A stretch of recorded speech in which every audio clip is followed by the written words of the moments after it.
Comment créer une forme sonate bithématique avec le matériau du premier mouvement de la cinquième symphonie de Beethoven? Donc je vous ai mis dans le lien WeTransfer les deux fichiers, le thème A et le thème B. Je les ai déjà importés moi dans la fenêtre d'Audacity. Quelques outils bien pratiques. Tout en haut, cette flèche qui est un outil de glissement, donc qui permet de déplacer les thèmes. Voilà. Donc, vous avez vu ici on a bien thème A, ici thème B.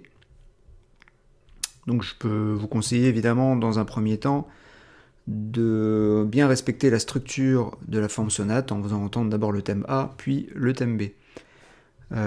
Après vous pouvez être un petit peu créatif en sélectionnant, pourquoi pas, puisque c'est une recréation, uniquement certains éléments du thème A. Par exemple si vous avez envie d'utiliser uniquement le motif du destin, je vais prendre l'outil de sélection.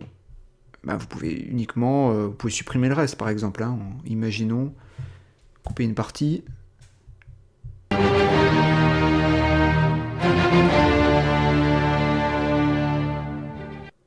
Voilà, donc votre thème A par exemple sera un peu plus court. C'est une recréation, donc vous avez une certaine liberté. Le thème B, de la même manière, si vous avez envie de le modifier, c'est possible. Ensuite, par contre, vos modifications, il ne faudra pas oublier de les remettre telles quelles dans la réexposition. Petit outil qui va être bien pratique pour votre travail également, c'est l'outil de zoom. En haut, vous pourrez zoomer ou dézoomer à n'importe quel moment. C'est assez pratique si on fait un fichier qui est long.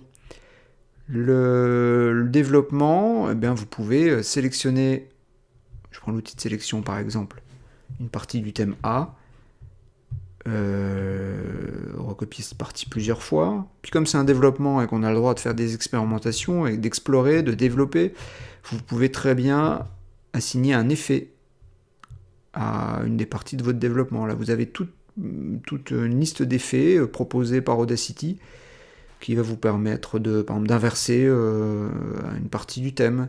Voilà, on a le droit, c'est le développement, on peut faire des expériences. Ensuite, n'oubliez pas de faire votre réexposition. Donc moi je vais sélectionner ce que j'avais mis au début. Alors je sais pas pourquoi il me manque une partie du deuxième thème, mais c'est pas grave.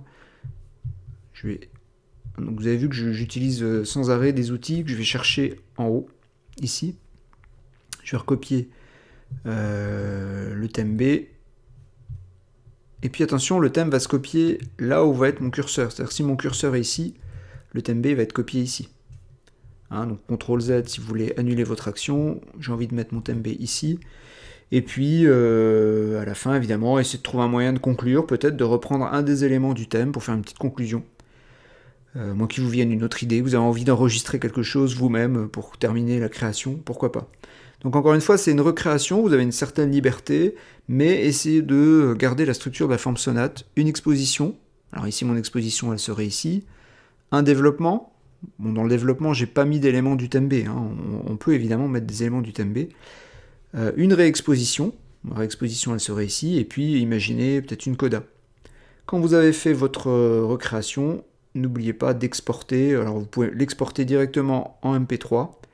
Et puis, m'envoyer le fichier MP3 sur mon adresse académique ou par WeTransfer si vraiment ça passe pas par mail. Voilà, bon travail.